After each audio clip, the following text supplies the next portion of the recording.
Bonjour et bon dimanche chez vous.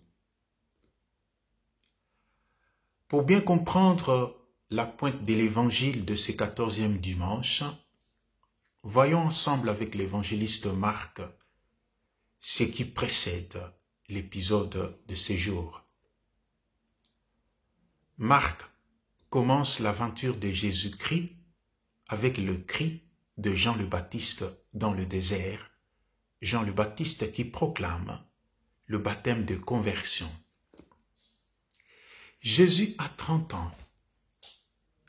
Il n'est pas encore baptisé. Il quitte Nazareth pour aller se faire baptiser par son frère et son cousin, Jean le Baptiste, dans le Jourdain.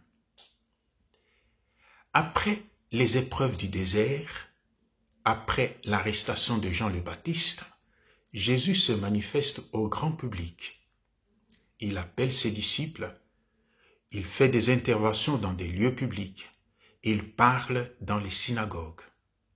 C'est dans ce cadre que nous le retrouvons dans la synagogue de Capharnaüm en Marc 1, 21 à 22. Et ces deux versets présentent des similitudes frappantes avec le texte de ce dimanche. Nous lisons en Marc 1, 21, 22. Et dès le jour du sabbat, entré dans la synagogue, Jésus enseignait. Ils étaient frappés de son enseignement, car il les enseignait en homme qui a autorité, et non pas comme les scribes. Et en Marc 6, c'est-à-dire le texte d'aujourd'hui, du 2e au 3e verset, nous lisons, « Le jour du sabbat, il s'est mis à enseigner dans la synagogue. Frappé d'étonnement, de nombreux auditeurs disaient, « D'où cela lui vint-il » Notons que en Marc 6, Jésus est retourné à Nazareth. Il est baptisé. Tandis qu'à Capharnaüm, l'enseignement de Jésus provoque émerveillement, admiration et foi, et voire même la crainte de l'esprit impur qui reconnaît en Jésus ses origines saintement divines, le même enseignement, dans la même bouche, deviennent à Nazareth un motif de scandale. Les habitants de Nazareth, puisqu'ils pensent bien connaître Jésus, ils l'avaient vu grandir et ils l'ont vu il y a quelques mois passés.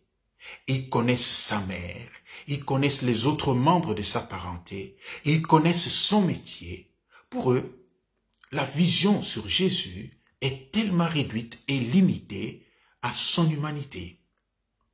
C'est ainsi que Jésus devient pour eux la pierre d'achoppement contre laquelle ils vont buter.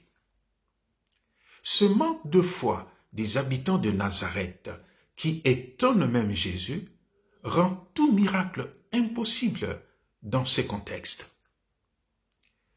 L'évangéliste Marc semble revenir, encore une fois, sur un thème qui lui semble cher, un thème que nous avons suffisamment développé dans nos interventions précédentes.